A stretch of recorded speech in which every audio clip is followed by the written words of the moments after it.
ada seorang ustadz, menurut saya, ini dalam pandangan saya, Ustadz Adi Hidayat. Coba lihat, coba Bapak Ibu lihat, ada enggak yang sejalan dengan saya? Bapak Ibu lihat wajah beliau itu adem apa tidak? Kalau lihat secara face to face, ini beda ya kalau lihat di TV sama lihat secara langsung. Saya melihat secara langsung, Pak. Itu Pak, ketika jabat tangan dengan beliau itu, jantung saya yang mau copot. Saya mohon maaf ya Pak, mohon maaf. Ini kita tidak memuji orang, demi Allah, tidak memuji. Itu ketika salaman dengan beliau, melihat wajah beliau itu malu saya Pak. Terpaksa nunduk ke bawah, serius Pak. Dan tidak tahu saya apa sebabnya. Dan saya pernah bertanya dengan beberapa orang, termasuk yang dekat dengan beliau, aktivitas hidup beliau itu apa? Malam hari itu. Sekarang kita masuk pada penyakit. Saya menukil dari ceramahnya Ustadz Dr. Budi Ashari. Selama saya mencoba mengamati video beliau berulang-ulang, meskipun video ini terlihat sederhana, tapi apa yang beliau katakan itu sungguh sangat dan mampu merusak amal ibadah yang sudah kita buat dan berakhir sia-sia. Tapi sebelum ke sana, saya ingin mulai dari 4 perkara atau karakter jahiliyah di dalam Al-Quran. Nanti kita kaitkan ke situ, seperti perkara yang disampaikan oleh Ustadz Budi Ashari tadi. Di dalam Al-Quran itu ada 4 pernyataan Allah yang langsung atau bukan langsung, yang memang langsung mengatakan karakter itu jahiliyah. Di dalam Al-Quran, jahiliyah ini sudah kita sampaikan dulu. Jahiliyah di sini bukan bodoh secara keilmuan. Jahiliyah itu memang artinya bodoh. Diambil dari kalimat jahula atau jahalah. Artinya bodoh. Bodoh di sini kalau diartikan secara bahasa memang tak berilmu. Tapi jahiliyatun adalah orang yang bodoh. Di dalam maksud ini itu bukanlah orang yang dikatakan tidak berilmu, bukan. Ulama Al-Quran, para ahli mufassirin, Quraisy Shihab misalkan, tidak usah alergi dengan beliau, kita ambil ilmunya saja. Quraisy Shihab mengatakan, termasuk Gus Baha, pakarnya tafsir Indonesia hari ini yang cukup dikenal, beliau mengatakan yang dimaksudkan dengan jahiliyah itu adalah hari ini jahiliyatun fid din, orang yang bodoh dalam urusan agama. Jangan tersinggung ya Bapak Ibu ya, orang yang bodoh dalam urusan agama. Makanya dulu ayat yang pertama turun apa? Ayat yang pertama kali turun Iqra. Nabi bisa baca nggak? Secara teksnya Nabi bisa baca nggak? Nggak bisa. Secara teks ya, kita bicara teks nih. Makanya Jibril katakan Iqra bismi rabbikal ladzi khalaq. Makanya kata Jibril, baca dengan menyebut nama Tuhanmu. Itu kalau kita kasih garis bawah, kita kasih benang merahnya Pak, kita tarik benang merahnya, itu sederhana maknanya itu Pak. Kita perlu cerdas dengan iman. Kita perlu cerdas dengan mengenal Allah. Makanya wa'allama Adam al-asma'a kullaha thumma aradahum. Allah tuh mengajarkan Adam semuanya. Makanya diperintahkanlah malaikat untuk sujud. Tak mau. Bukan. Semua malaikat sujud. Ada satu malaikat yang tidak sujud, tapi dia menghormat begini. Dalam catatan sejarah itu. Tapi ada yang tak mau tunduk. Siapa yang tak mau tunduk itu? Sekarang saya tanya, iblis itu bodoh atau cerdas? Wih, kok sepakat memuji iblis? Jangan begitu. Kalau dia bodoh, dia tak mungkin dia menghasut kita. Yakin saya Pak. Coba bayang. Kalau dibilang jenius ketipu itu jenius itu memang iblis itu. Bayangkan Bapak Ibu ya. Bayangkan kalimat iblis itu artinya ablasa yublisu dalam bahasa Arab. Menutupi. Sama dengan artinya kafara. Kafir. Menutupi. Sama artinya ghasya. Begitu juga ghita. Itu artinya menutup.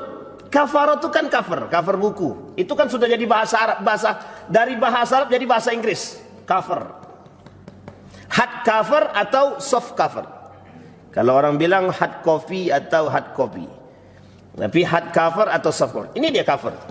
Nih cover buku. Itu diambil dari bahasa Arab. Artinya penutup. Artinya penuh. Makanya orang kafir itu diartikan orang kafir, bahasa halusnya orang yang menutupi hati. Pertanyaannya, apakah orang yang menutupi hati itu bodoh? Belum tentu. Belum tentu. Pertanyaannya menutupi hati dari apa dulu? Sekarang saya tanya, ada orang yang mengatakan 1 tambah 1 itu 2. Betul apa salah?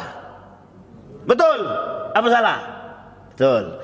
Tapi ada orang yang mengingkari 1 tambah 1 tidak 2 tapi 11, kata dia. Ngotot dia. Bodoh apa pintar? Kalau dalam bahasan kita secara mohon maaf, dalam bahasa akal kita nih itu bodoh tuh. Tapi pernah tak Bapak Ibu berpikir ada orang yang 1 tambah 1 itu 11 dengan cara kreatifnya dia gitu. Kan kita tidak berpikir begitu kan. Kita pikirnya yang karena kita diajarkan dari dulu 1 tambah 1 ya 2 gitu. Coba bayangkan di dalam Al-Quran 1 tambah 1 2 atau berapa? Dalam konsep sedekah 1 tambah 1 itu berapa? 2 atau 10? Banyak. Bapak Ibu sedekah 1 dapatnya berapa? 10 kan? Makanya Imam Hasan Al-Basri, Bapak Ibu, Imam Hasan Al-Basri punya telur. Saya lupa jumlah telurnya berapa. Pembantunya bilang begini kepada Imam Hasan Al-Basri, "Tuan, tadi ada orang minta telur." Istrinya bukan minta telur, sebenarnya dia minta sedekah. Oleh pembantunya dikasih telur, tapi disisakan 10 telur itu disisakan 1. Disisakan 1 sama pembantunya. Tujuannya bagus, baik. Alasan tujuannya adalah biar nanti tuannya bisa makan, meskipun dia tidak dapat, tidak apa-apa. Yang penting tuannya dapat. Maka disisakanlah 1. Jadi yang diberikan berapa? 9. Yang diberikan 9. Tak lama kemudian, tak sampai 1 jam, datang orang lain yang ngantar telur. Jumlahnya berapa? 90. Jumlah telur itu 90. Ditanya sama Hasan Al-Basri, siapa? Ada tamu tuan ngantar telur tapi jumlahnya cuma 90. Apa kata Hasan Al-Basri? Berarti ada 1 yang tidak kau kasih kan, kata dia. Itu Imam Hasan Al-Basri. Ada 1 yang tidak kau kasih kan? Kata Imam Hasan Al-Basri, celakalahnya. Engkau kasih, engkau tinggalkan 1, kata dia. Karena Hasan Al-Basri menghitung dengan matematika Al-Quran. 1 yang keluar mesti 10 yang balik. Jadi kalau 9 yang keluar berarti kembalinya. Tapi kalau 10 yang dikembalikan, yang diberikan kembalinya 100. Bisa dipahami Bapak Ibu? Jadi kalau ada orang mengatakan 1 tambah 1 itu adalah 2, dalam Al-Quran bisa jadi 1 tambah 1 itu 11. Bisa dipahami sampai di sini Bapak Ibu? Ini logika, berbeda dengan cara berpikir. Tapi yang dimaksud begini tidak bodoh, pinter. Yang dimaksud oleh Al-Quran bodoh di sini adalah oleh para ulama-ulama Al-Quran itu, para ahlul mufassirin, itu yang dimaksud adalah jahiliyatun fid din. Orang yang bodoh dalam urusan agama. Kita sudah kasih tahu tuh. Yahudi, Nasrani, paganisme. Dalam catatan sejarah kan sudah kita sampaikan di waktu subuh. Di Sabtu subuh itu sudah kita sampaikan. Paganisme itu sembahannya apa? Patung. Sekarang pertanyaannya sederhana. Tahu enggak mereka kalau patung itu tak hidup? Tahu, tapi mengapa mereka sembah? Itu yang disebut dengan bodoh tadi itu. Dalam urusan ini mereka bodoh. Kok mau-maunya mereka menyembah patung, menyembah Hubal, menyembah Manat, Lata, Uzza. Tapi satu sisi otak mereka cerdas dalam urusan duit menduit. Dalam urusan tijarah untung terus. Dalam berdagang kaya mereka. Tapi kok dalam melihat dalam perdagangan logikanya dipakai, dalam urusan ini sembah menyembah patung mereka tak masuk akal. Tak mereka gunakan akal mereka. Di sinilah yang disebut dengan jahiliyatun fid din. Bahasa lainnya adalah kafara. Mereka sedang menutupi diri mereka dari kebenaran. Itulah cerita yang pernah kita sampaikan, seperti ceritanya Raja Kisra.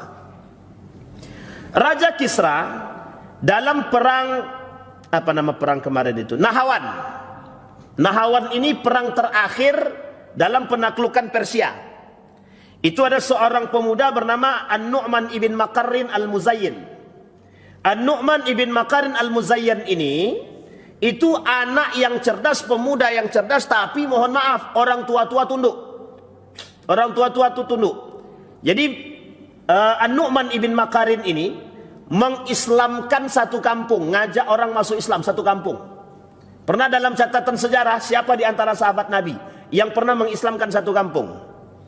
Nah, ini orangnya, An-Nu'man ibn Makarin al-Muzayyan. Kalau sekarang ini ada namanya Ustadz Fadlan Gramatan yang mengislamkan kepala suku dan meminta kepala sukunya untuk mengislamkan semua istri dan meminta kepala sukunya untuk mengajak semuanya masuk ke dalam Islam. Itu kejadian pada An-Nu'man ibn Makarin. Orang cerdas, kata An-Nu'man ibn Makarin, dia tidak paksa. Aku melihat kecerdasan kepada Muhammad. Selama ini kita dapat berita tentang Muhammad itu yang baik-baik saja, tidak ada yang buruk-buruk. Kemudian disampaikan oleh An-Nu'man ibn Makarin kepada tetua adat tadi. Kata An-Nu'man, apa yang membuat kita tidak mau masuk ke dalam agama Muhammad itu? Begitu kan? Coba pandang pakai akal. Berita yang kita dapat baik. Selalu yang tentang Muhammad kita dapat kasih sayang. Kalau begitu, apa yang membuat kita tidak masuk ke dalam agamanya? Kata Nu'man, besok pagi saya akan bertemu dengan kabilah Muhammad. Yang mau ikut, saya tunggu di gerbang. Ini ada satu tempat namanya Muzayyan antara berbatasan ini dengan Madinah. Jadi sebelah Madinah itu ada satu kampung namanya Muzayyan. Muzayyan ini, satu kampung ini berada di tengah-tengah antara Mekah dan Madinah. Cuma lebih dekatnya ke Madinah. Kemudian kata An-Nu'man, aku tunggu di gerbang besok pagi. Kata sahabatnya yang 10 orang yang ada bersama Nu'man itu, kami ikut. Berarti berapa orang yang mau ikut, Pak? Berapa orang yang mau ikut? 10 ya? 10 orang. Kata sahabatnya, kami ikut. Besok paginya, Pak, 400 penunggang kuda bersama anak dan istrinya. Satu kampung ikut. Maka kaget Nabi, kaget Abu Bakar, disambut sama Abu Bakar. Ini mau ngapain? Kayak mau demo gitu. Kata An-Nu'man ibn Makarin, kami sudah tahu siapa Muhammad. Kami mau menyatakan keislaman. Satu kampung, anak muda. Itu kehebatan An-Nu'man. Karismanya tinggi, Pak. Karisma tinggi. Kita capek-capek ceramah, tak ada yang masuk Islam. Selama saya hidup nih, baru 2 kali kalau tidak salah. Selama saya hidup nih, baru 2 kali saya mengislamkan orang, Pak. Tapi itu dah alhamdulillah lah, Pak ya. Daripada tidak sama sekali. Coba bayangkan, Pak. Jadi An-Nu'man satu kampung, 400 lebih. Masuk ke dalam Islam. Artinya An-Nu'man cerdas. Dia tak bisa dikatakan jahiliyah. Orang yang tidak mengenal Islam itu, jahiliyah ini bukan diperuntukkan untuk siapa saja. Mereka yang bodoh dalam urusan agama.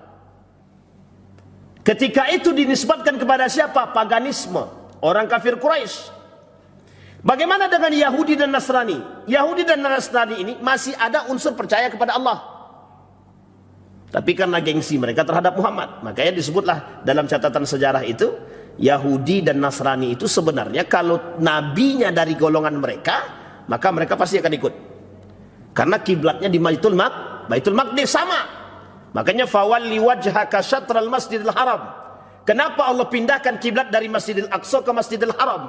Cuma satu aja alasan Allah dalam Al-Quran itu, pengen tahu siapa yang masih tetap beriman. Ternyata ketika Allah pindahkan kiblat itu dari Masjidil Aqsa ke Masjidil Haram, itu hampir semua orang Yahudi dan Nasrani yang masuk Islam di Madinah murtad semua. Murtad semua. Apa kata orang? Oh, ini sudah tidak benar ini. Kiblatnya sudah tidak benar. Ketika kiblatnya ke Baitul Maqdis, semua menganggap iya. Sepakat, setuju. Kenapa begitu sepakat? Karena memang satu frame. Kenapa satu frame? Ibrahimnya, Ismailnya. Mereka anggap Ibrahim bapak nenek moyang mereka. Jadi sama dong. Berarti Islam, Yahudi, Nasrani sama. Makanya mereka mau masuk ke dalam Islam. Tapi setelah Allah perintahkan, itu makanya terjadi namanya Masjid Kiblatain. Ada Masjid Kiblatain di Saudi Arabia itu, di Madinah itu, dipindahkan oleh Allah dari Makkah ke Madinah, dari Masjidil Aqsa ke Masjidil Haram. Semua orang Yahudi, mayoritas ya, tidak semua, tapi mayoritas orang Yahudi murtad. Yang masuk ke dalam Islam itu murtad. Begitu juga Nasrani. Apa alasan Nasrani? Alasan Nasrani adalah kiblat kita sudah beda. Alasan Yahudi sama. Karena Nasrani dan Yahudi itu sama. Kiblatnya sama. Mana kiblatnya? Baitul Maqdis, Masjidil Aqsa. Maka orang yang dikatakan jahiliyah itu pada hakikatnya dalam Al-Quran ini adalah orang-orang kafir Quraisy yang menutupi diri mereka dari kebenaran Al-Quran yang Allah turunkan. Maka disebutlah jahiliyatun, bodoh dalam urusan agama. Apakah Yahudi ketika itu masuk? Para ulama berbeda pendapat. Ada yang mengatakan masuk, ada yang mengatakan tidak. Tapi mayoritas ulama mengambil titik tengah, orang yang tidak masuk ke dalam Islam ketika itu setelah Islam datang, maka mereka semua disebut dengan jahiliyatun. Maka jahiliyatun fiddin. Nanti kelihatan di sini. Di dalam satu kitab ini ada pembahasan khusus. Apa kata mereka? Ada satu tabiat karakter orang-orang jahiliyah yang dinisbatkan kepada orang-orang. Apa itu? Orang-orang mereka yang suka suka menulis sesuatu yang mereka tulis itu mereka katakan ini datang dari Tuhan. Ini datang dari, artinya mereka berdusta atas nama Allah dan Rasulullah. Kata mereka ini adalah dari Tuhan. Sesuatu yang kami tulis ini semuanya datang dari Tuhan. Artinya mereka mengatakan perbuatan-perbuatan seperti ini untuk manipulasi orang-orang muslim dan beriman ketika itu. Itu salah satu karakter jahiliyah. Nah sekarang kita lihat Bapak Ibu, setidaknya dalam Al-Quran ini ada 4 karakteristik orang jahiliyah, dan kita bahas di poin pertama. Di poin pertama kata Allah, wa ta'ifatun qad ahammathum yadhunnu anfusahum yadhunnuna billahi ghairal haqqi dhannal jahiliyah. Kita ulangi Pak, dalam surat Ali Imran ayat 154. Apa kata Allah? Wa ta'ifatun qad ahammathum anfusahum yadhunnuna billahi ghairal haqqi dhannal jahiliyah yaquluna hal lana minal amri min syai' qul innal amra kullahu lillah. Apa kata mereka? Segolongan lagi telah dicemaskan oleh diri mereka sendiri. Mereka menyangka yang tidak benar terhadap Allah seperti sangkaan orang-orang jahiliyah. Kita kembalikan Pak, apa maksud ayat ini? Di mana kondisi ayat ini? Ketika ini ada namanya perang Uhud. Perang Uhud itu kata Nabi Muhammad, nggak usah khawatir, nggak usah takut. Kemenangan kita pasti akan datang. Pertolongan datang dari Allah. Jadi satu ketika perang Uhud yang kedua, ini kelakuan orang-orang munafik. Pada perang pertama menang mereka, kan menang tuh. Turun, dihasutlah oleh orang munafik ini tadi, kalian turun cepat, kalau tidak harta rampasan itu diambil orang, cepat turun. Wah ini tukang hasutnya jelas Pak, tukang hasutnya orang munafik Madinah, yang ketika itu jumlahnya lebih kurang 40-an. Apa yang terjadi? Mereka turun duluan, menghasutlah orang-orang tadi, termasuk para pemanah yang di atas di Jabal Rahmah tadi, Jabal Rumat tadi, untuk turun.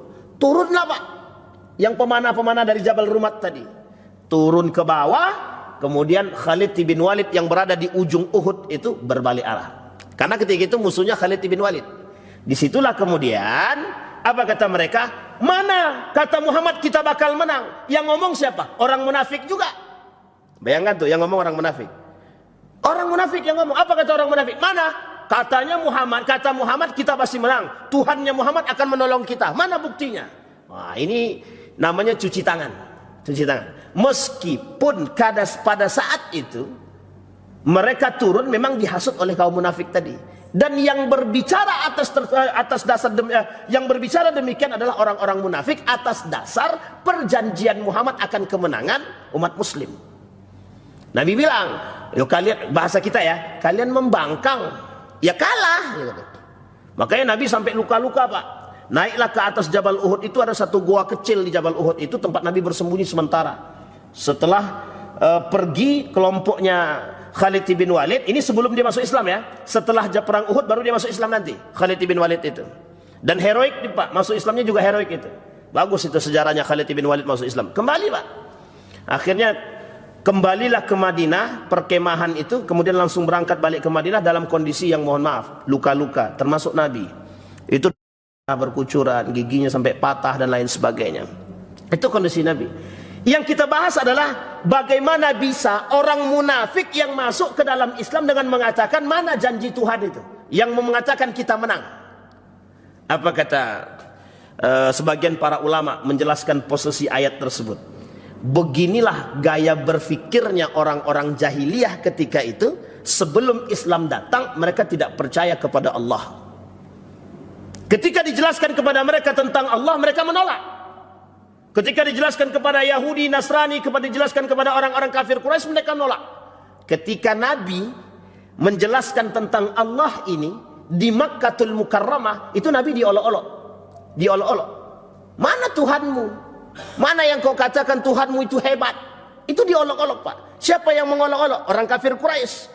Kenapa mereka dikatakan jahiliyah? Karena mereka menolak kebenaran yang dibawa oleh baginda Nabi Muhammad sallallahu alaihi wasallam. Uniknya, manusia sekarang ada yang terjangkit penyakit ateis. Yang ini mau saya sampaikan.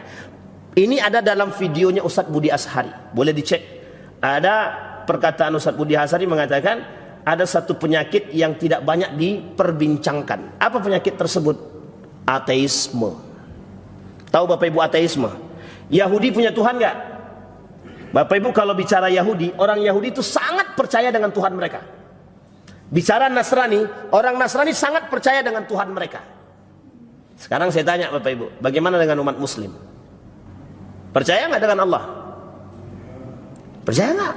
Yang di sini mungkin bisa dikatakan percaya. Sekarang saya tanya Pak sama Bapak Ibu, apa sih ateis itu? Tidak percaya dengan Tuhan. Sekarang ada umat Muslim mengaku berislam tapi tidak percaya kepada Allah. Kira-kira apa penyakitnya? Ateis. Tapi agamanya Islam, sekalipun agamanya Islam, tapi dia terjangkit terindikasi penyakit ateis. Gaya berfikirnya orang jahil. Sekarang saya kasih tahu Bapak Ibu, ini gaya berfikirnya jahiliyah. Nah, belajarlah. Kalau tak belajar kau bodoh. Itu gaya berfikir jahiliyah, Pak. Bapak Ibu mau suka, mau setuju, tidak setuju, terserah, tak urusan, Pak. Tapi gaya berfikir begini, itulah yang dicekoki dari dulu sampai sekarang. Percaya apa tidak percaya? Dari orientalis itu mengatakan, kalau tidak belajar, bodoh. Betul nggak? Sekarang pertanyaannya, di mana letaknya Allah? Nomor berapa prioritasnya itu? Allah itu diprioritaskan nomor berapa? Kalau Allah nomor satu, mereka tidak akan mengatakan kalau kamu tidak belajar, bodoh. Tidak akan mungkin, Pak. Makanya kenapa ilmuwan Muslim dulu, ini nanti kita bahas Pak di peradaban itu. Kenapa ilmuwan Muslim itu rata-rata mayoritas cerdas dulu di bidang agama, sebelum mereka cerdas dalam bidang akademik. Mereka diajak kenal Tuhan dulu.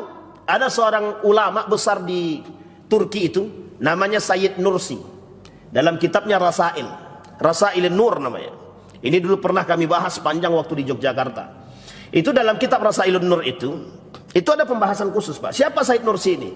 Sayyid Nursi ini orang yang dikenal dengan Badi'uz Zaman. Dipopulerkan di Indonesia, ini cerita tentang Badi'uz Zaman ini, oleh seorang ulama bernama Habibur Rahman Al-Sirazi dalam buku novelnya Api Tauhid.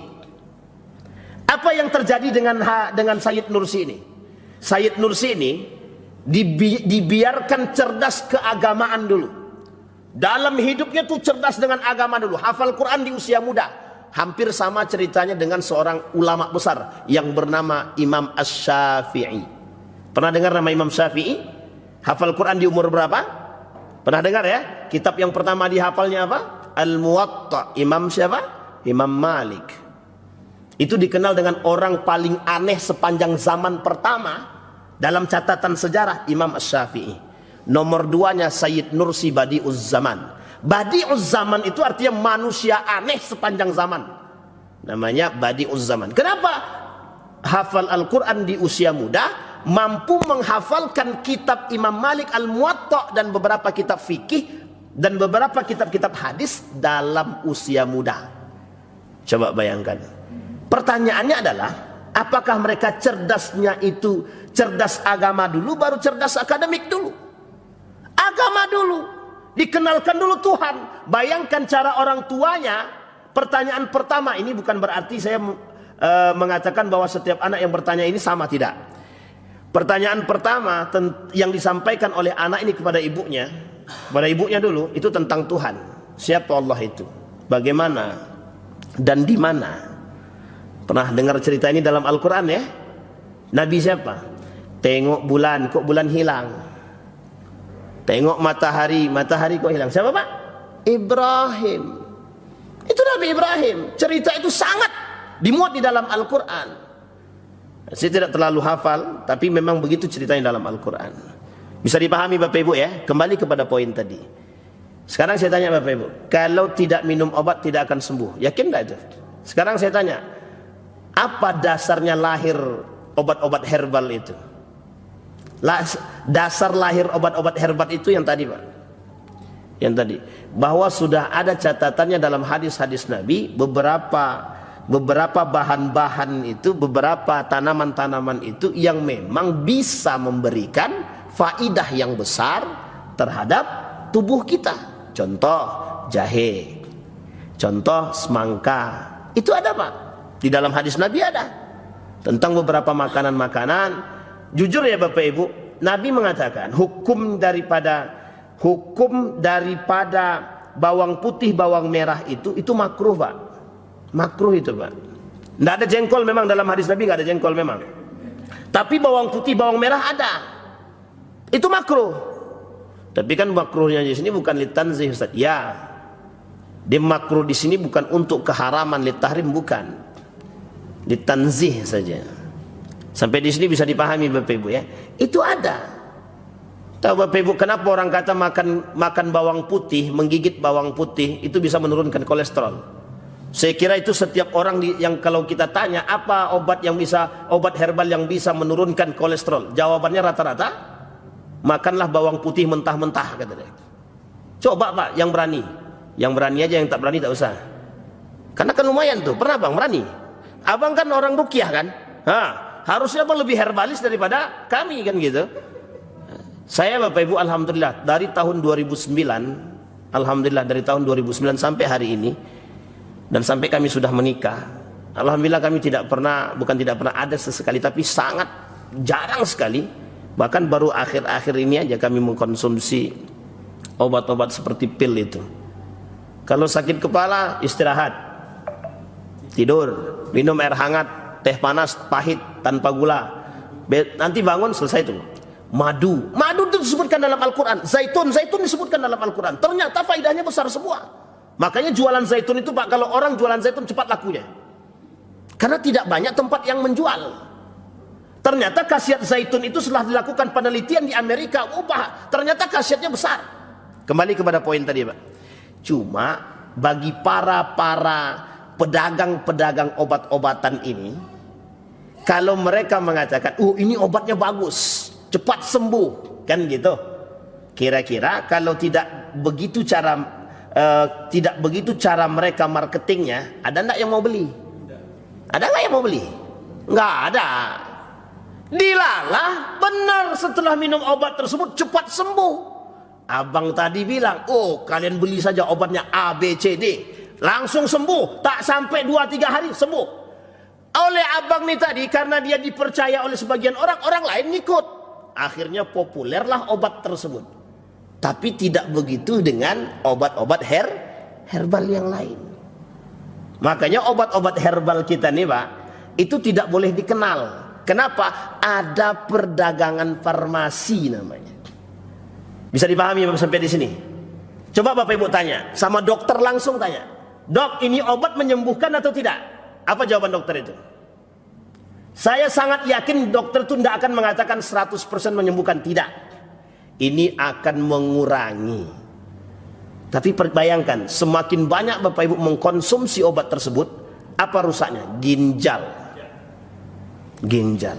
Dokter sendiri mengatakan, kalau banyak konsumsi obat Pak, nanti kena ginjal. Orang yang punya penyakit jantung, apa saran pertama yang disampaikan ketika ada orang terindikasi jantung? Apa saran pertama yang dikatakan oleh dokter? Olahraga.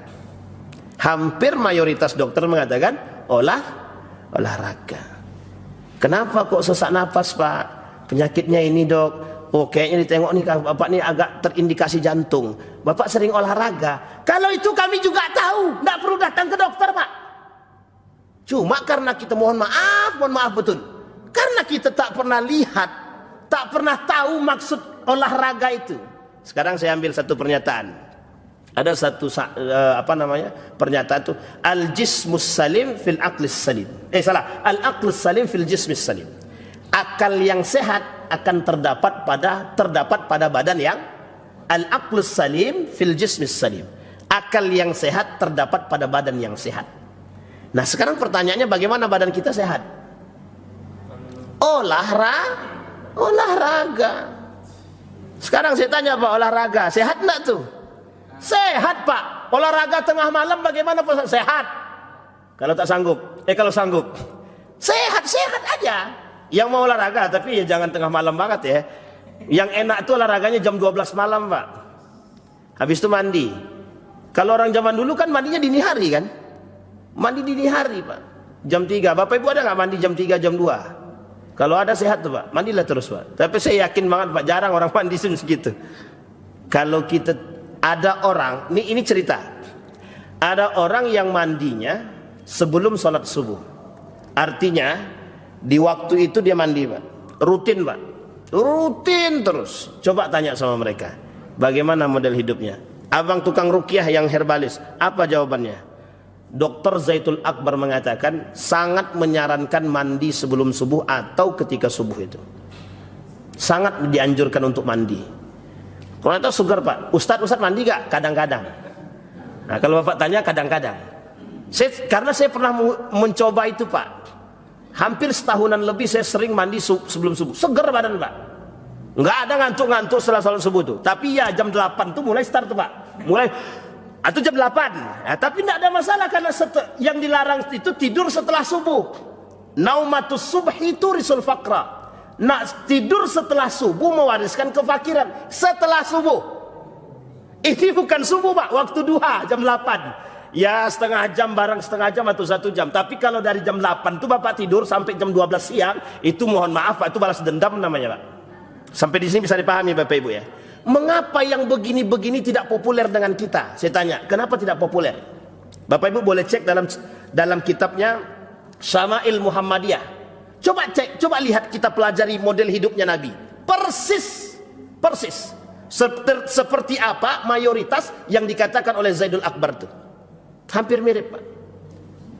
Kalau Bapak Ibu lihat, ini saya tidak dalam memuji ya, saya tidak dalam memuji Pak, tidak dalam memuji. Ada seorang ustadz menurut saya, ini dalam pandangan saya, Ustadz Adi Hidayat. Coba lihat, coba Bapak Ibu lihat, ada anak yang sejalan dengan saya. Bapak Ibu lihat wajah beliau itu adem apa tidak? Kalau lihat secara face to face, ini beda ya kalau lihat di TV sama lihat secara langsung. Saya melihat secara langsung Pak. Itu Pak, ketika jabat tangan dengan beliau itu, jantung saya yang mau copot. Saya mohon maaf ya Pak, mohon maaf. Ini kita tidak memuji orang, demi Allah, tidak memuji. Itu ketika salaman dengan beliau, melihat wajah beliau itu malu saya Pak. Terpaksa nunduk ke bawah, serius Pak. Dan tidak tahu saya apa sebabnya. Dan saya pernah bertanya dengan beberapa orang, termasuk yang dekat dengan beliau, aktivitas hidup beliau itu apa? Malam hari itu beliau sudah mandi Pak, sebelum sholat itu. Dan itu tidak main-main Pak. Ternyata beliau juga mengaplikasikan itu. Serius Pak. Coba kita coba sesekali. Saya coba Pak, saya sudah pernah coba. Cuma sekarang ini aja agak susah sedikit. Pas nengok air tuh masuk tangan, sojo minta ampun, dingin sekali. Oh aduh itu udah masalah tuh Pak. Badan tuh menggigil. Itu udah naik tuh Pak kalau udah menggigil. Tapi kalau sekali 2 kali memang pertama begitu. Tapi kalau sudah terus, mengapa yang begini tidak populer? Inilah yang kita maksud Pak. Gara-gara gaya berfikirnya orientalis tadi, orang-orang liberal tadi, menggeserlah nilai-nilai tersebut. Makanya mereka katakan, kalau tidak belajar bodoh, kalau tidak minum obat tidak akan sehat. Sekarang saya tanya Bapak Ibu, ada enggak orang minum obat terus-terusan tapi tak sehat-sehat? Ada enggak? Ada orang yang tidak minum obat tapi sehat. Ada nggak? Ada orang yang mohon maaf tidak belajar tapi pinter.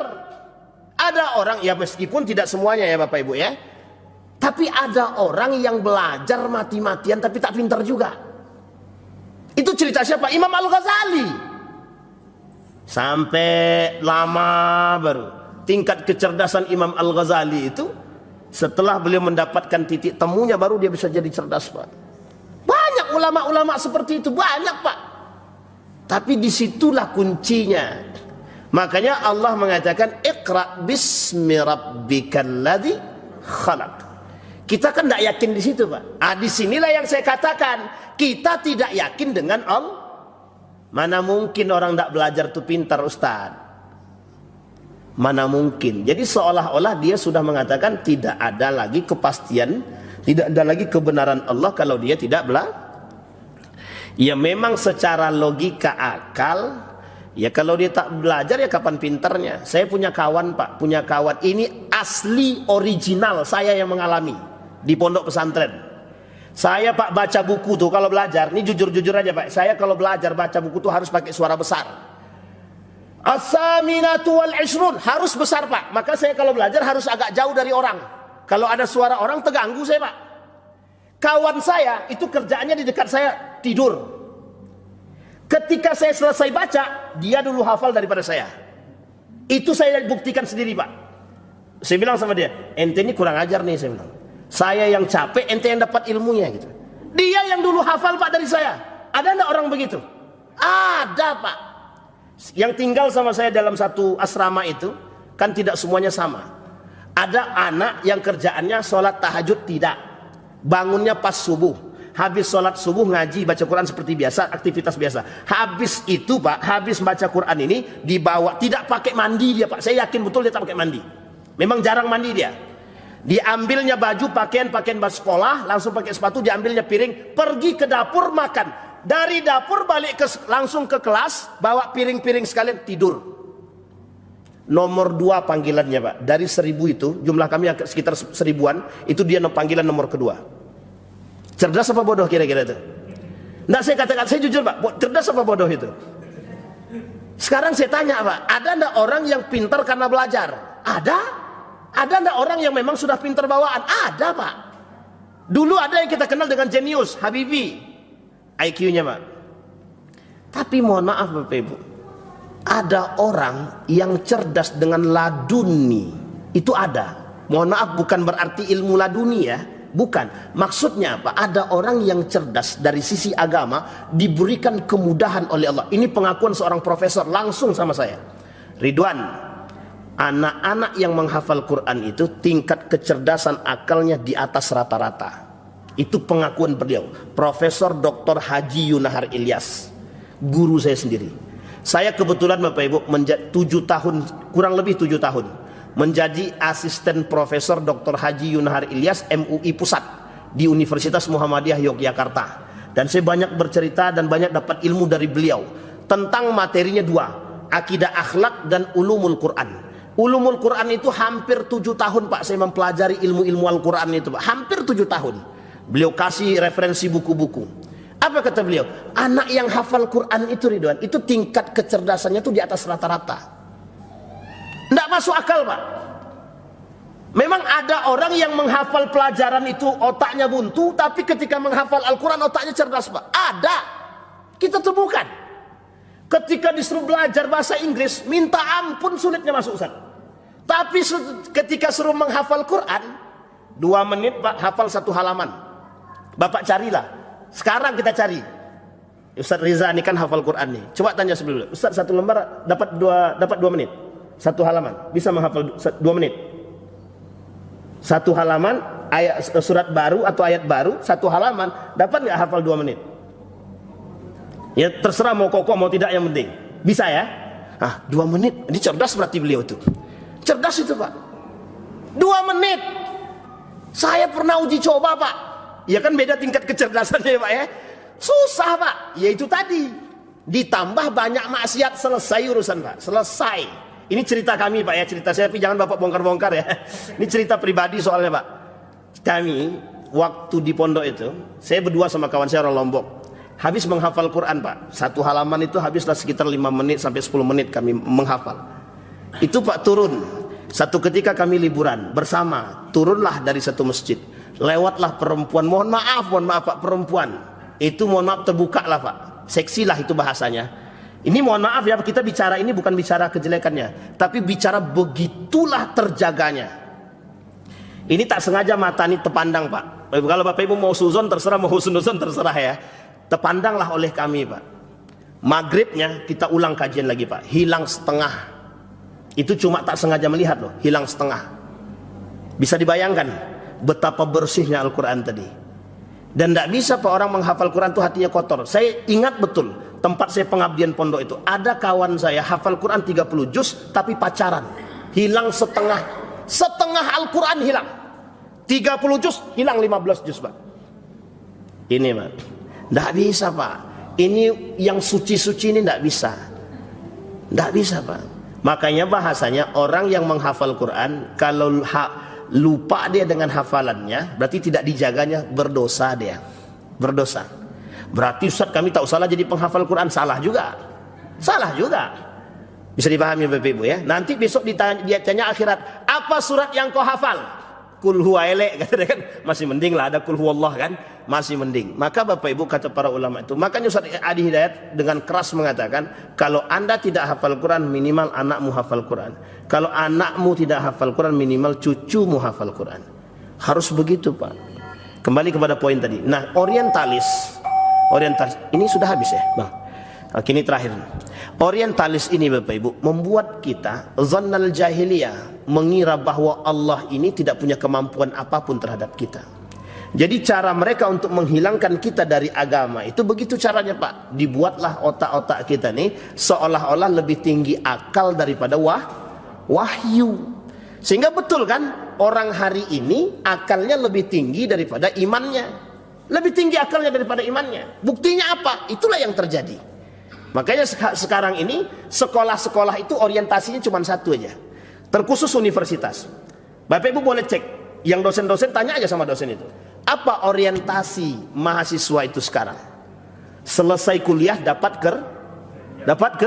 Sekarang ada enggak orientasinya selesai mereka kuliah semakin menjadi orang beriman?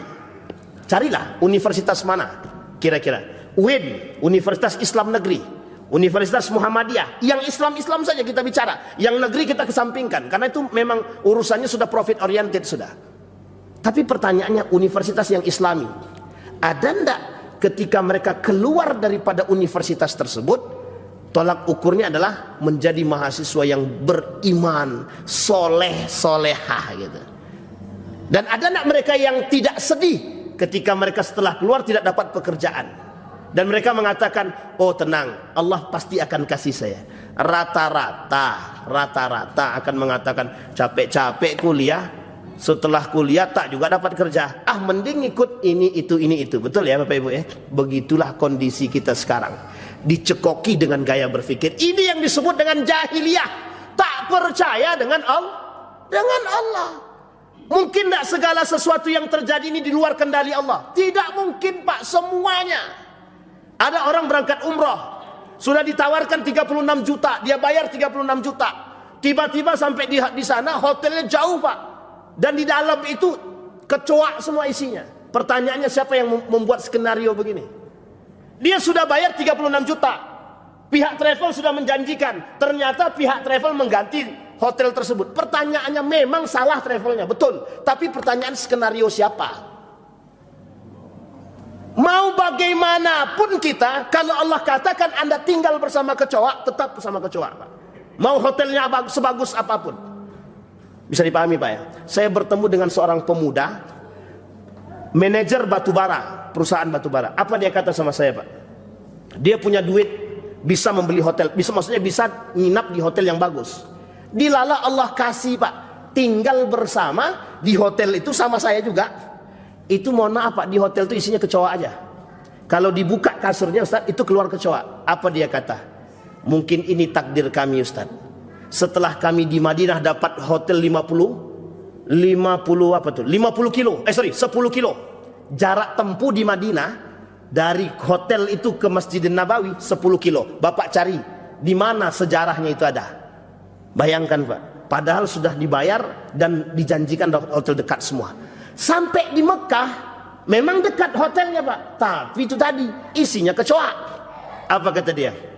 Kata pemuda tersebut, Berarti Ustaz, begitu hinanya kami, hidup kami hanya bersama kecoa, kata dia. Duit punya, tapi gimana pun tetap kami dikasih kecoa. Bayangkan Bapak Ibu. Sampai di sini bisa dipaham Bapak Ibu. Kita tidak bisa mengangkat akal ini ketinggian, tidak bisa. Yang harus kita angkat tuh ini, iman. Barulah kemudian kita bisa mengenal kekuasaan Allah dan keesaan Allah Bapak Ibu.